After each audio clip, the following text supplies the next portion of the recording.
Você tem que focar no que é mais importante mesmo. Você não pode entrar no piloto automático. Você não vai conseguir resolver tudo que tem para ser resolvido.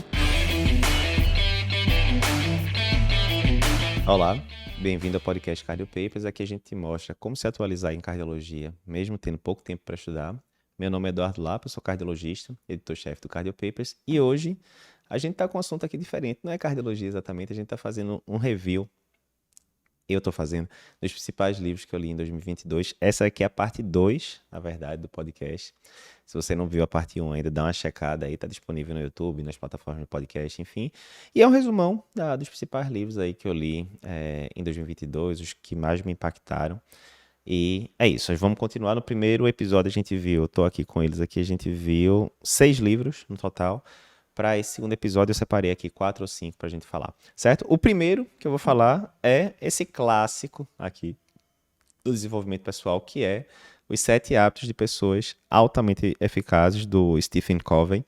Esse livro aqui, na verdade, não foi leitura, foi releitura. Eu comentei no primeiro episódio que uma das coisas que eu mudei em relação ao hábito de leitura agora em 2022 foi de reler livros que eu já tinha lido no passado e tinha gostado bastante. Esse meu livro aqui do 7 Hábitos de Pessoas Altamente Eficazes, para quem está vendo aí no YouTube, ele está todo riscado, todo grifado. É um livro muito bom, muito bom.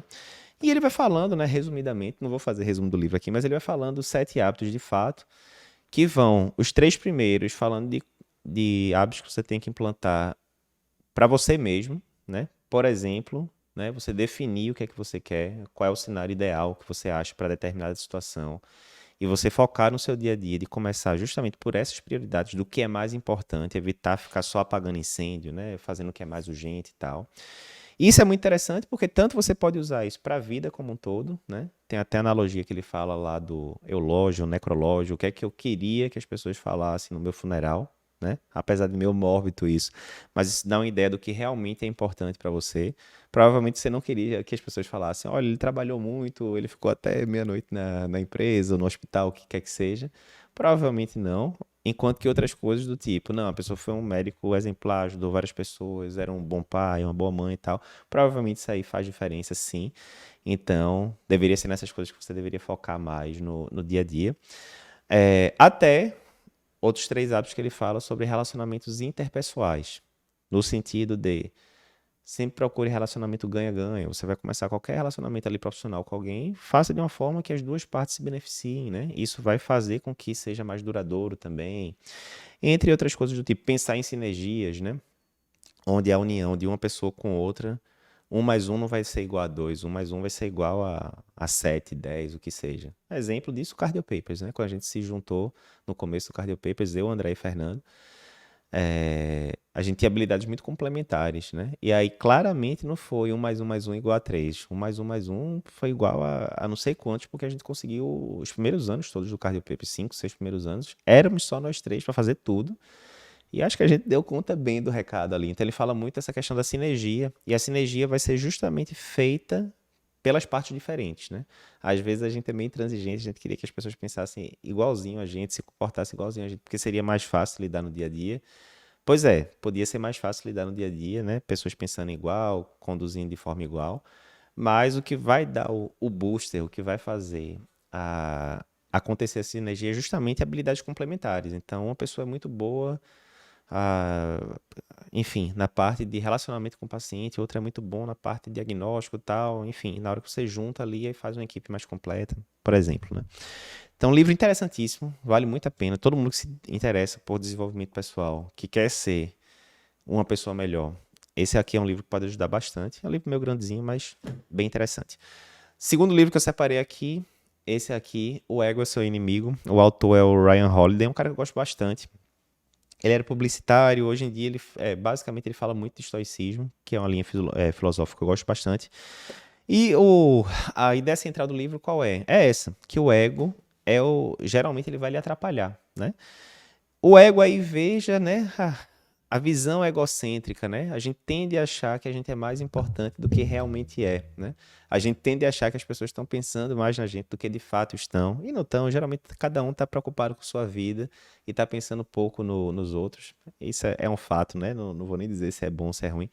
É um fato. Então, muitas vezes, o ego ele vai entrar ali para impedir o nosso crescimento, o nosso desenvolvimento pessoal. Quer seja no sentido de, fulano, alguém chega para você e fala, olha, eu acho que a sua impressão sobre esse caso está errada, eu tenderia a conduzir assim, assim, assado. Se você está preocupado com o bem-estar do paciente, de fato, você vai pensar, não, será que eu estou errado mesmo? Será que faz sentido? E muitas vezes você vai falar, não, faz sentido o que você falou, vamos seguir essa conduta que eu acho que vai ser melhor para o paciente. Se você tiver com o ego assoberbado, você não vai querer ser taxado como tendo errado naquele caso. De forma alguma, a conduta é essa, tá? E mesmo que você tenha tido lampejo ali, que aquilo ali, talvez a abordagem do colega fosse melhor para o seu paciente, mas você fala, não, vou manter isso aqui agora, porque é meu ego que está em jogo, né? Outro exemplo de ego clássico que tem em medicina é quando você está sendo exposto a situações novas, né? Então, isso acontece demais com o estudante de medicina, né? Chega ali na emergência, não sabe fazer as coisas direito, né? Óbvio, né? É estudante de medicina ainda. Tem vergonha de perguntar, porque não, se eu perguntar, pode parecer que eu seja, né, tolo, enfim, ego, né, atuando, né? O que os outros vão achar de mim, né? Enquanto que, se ele está ali numa emergência que ele nunca frequentou e tal, ele deveria estar ávido por conhecimento. Não, eu realmente não sei. Eu não sei, eu sou ignorante nisso aqui, nunca me ensinaram, eu quero aprender aqui agora, né? Isso acontece na residência, acontece em várias outras situações.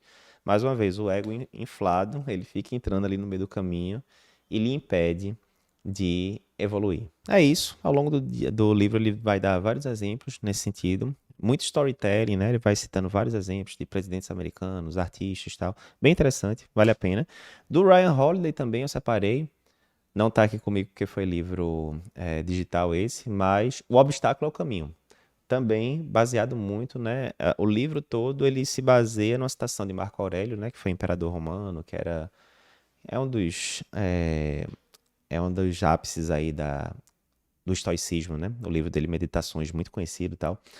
E é uma citação de Marco Aurélio que ele fala, né, que meio que o obstáculo no caminho termina virando o caminho. Enfim, qual é o resumo da ópera? É dizendo que, muitas vezes, aquilo que você vê como um problema, alguma coisa que está lhe impedindo de chegar onde você quer, muitas vezes vai ser justamente isso que vai fazer você evoluir. O conceito é esse. Às vezes você está lá no plantão, você queria que o plantão estivesse tranquilo, para você descansar e tal, e o plantão está um inferno. Ou seja, é um obstáculo para o que você queria. Você queria um plantão mais tranquilo, que você conseguisse descansar ali um tempinho, não sei o quê, quem sabe até dividir o horário da madrugada, e o plantão está pegando fogo, né?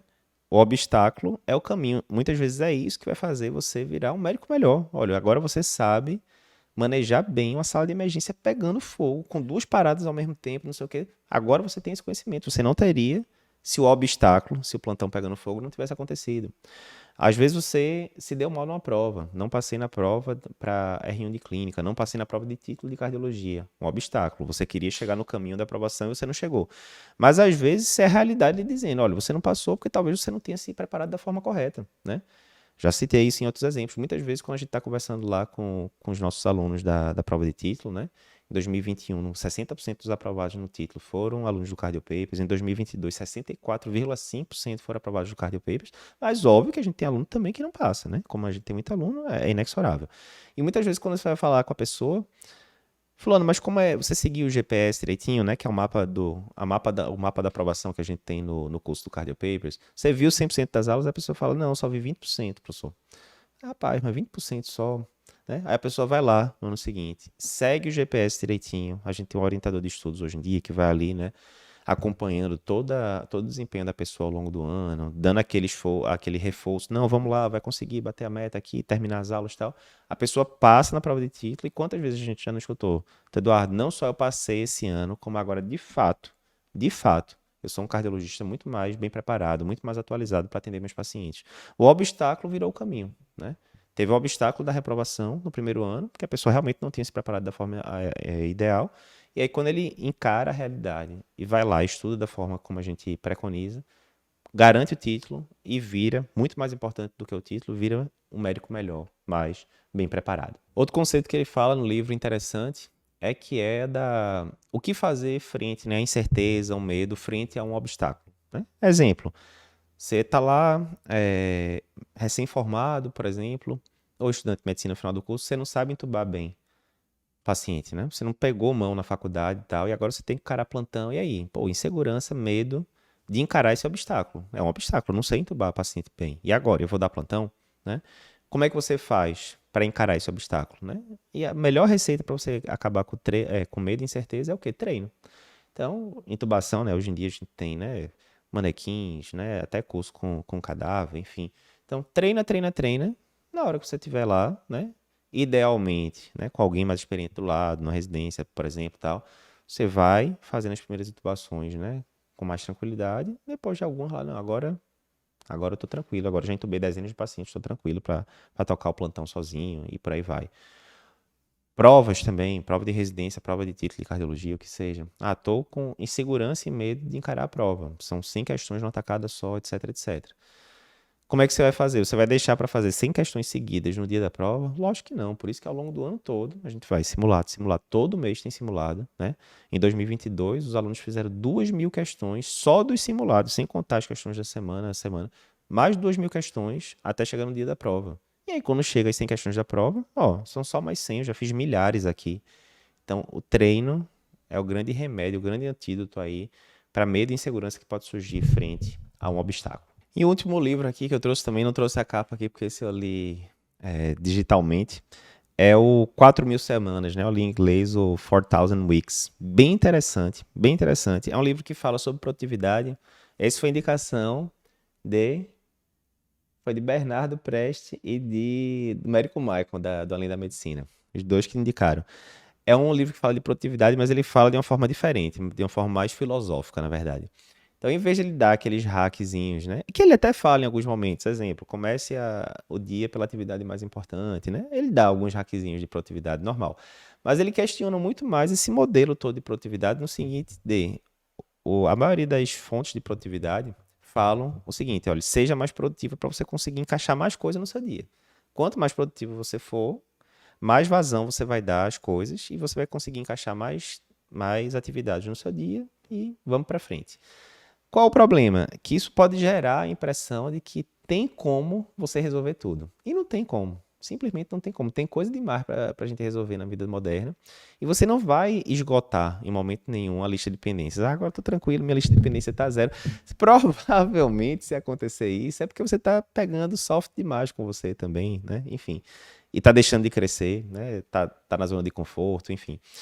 Mas o que ele fala é aquele negócio, não vai dar tempo de você resolver tudo, é um fato. Então você vai ter que priorizar. Ah, isso é meio óbvio, Eduardo. Mas aí ele fala todo um storytelling muito interessante, né? Porque ele fala, por que 4.000 semanas, né? Porque ele diz que a gente tende a encarar o tempo, né? E Sêneca já dizia isso 2.000 e poucos anos atrás. A gente tende a tratar o tempo como se ele fosse infinito. E na verdade, verdadeira, eu acho que todo mundo acha, mesmo sendo a maioria das pessoas que estão assistindo o podcast aqui são médicos, mesmo a gente vendo todo dia pessoas tendo intercorrências graves, infarto com supra, choque cardiogênico, sepse e tal. Eu acho que no âmago todos acham que aquilo nunca vai acontecer conosco, né? Que nós mesmos vamos ser infinitos. Não, Eduardo, não acho isso. Provavelmente você acha. Provavelmente você não acha que talvez daqui a 20 anos você não esteja aqui e que pensando assim você teria que... Tem muita coisa para fazer aí nesses 20 anos, por exemplo, né? E aí a pegada do 4,000 Weeks, 4.000 semanas é essa. Considerando que a vida média da pessoa teria, vamos arredondar ali, cerca de 80 semanas, 80 anos, desculpa, se você multiplicar os 80 anos pelo tanto de semana que tem no ano, né, daria mais ou menos 4.000 semanas. E aí no meu caso, por exemplo, estou com 39 indo para 40 agora, daqui a menos de um mês. Bem, se a gente for considerar uma vida média de 80 anos, já teria passado metade, né? E é esse senso de urgência ele pode modificar um pouco a sua forma de ver, né, a vida, tanto no sentido do que os estoicos falam de memento mori, né, tipo, lembre que você vai morrer, você pode morrer inclusive amanhã, como todo mundo que está vivo pode estar morto amanhã, e se hoje fosse o último dia, como é que você se conduziria? Será que você ia focar nas coisas que você está focando agora? Provavelmente não. Provavelmente tem um bocado de cacareca aí que você ia eliminar e você ia focar no que é mais importante. E o que ele fala no final das contas é isso. Olha, você tem que focar no que é mais importante mesmo. Você não pode entrar no piloto automático. Você não vai conseguir resolver tudo que tem para ser resolvido. E da pleia de coisas que você pode resolver, você de fato tem que selecionar ali à mão o que é importante e o que não é, separar o joio do trigo. Bem, é isso, pessoal. Se você gostou desse podcast aqui mais literário, fugindo um pouquinho de medicina, obviamente a gente citou exemplos aqui de medicina no meio, mas tentando fugir um pouco nesse final de ano, né, começo de 2023, fugir um pouco dos temas tão médicos para dar aquela relaxada na cabeça. Diz aí se você gostou, se você está vendo no YouTube, além de se inscrever no canal, não esquece de comentar aqui se gostou do material. Se você está escutando pelos podcasts, não esquece de compartilhar com seus amigos. Até o próximo episódio.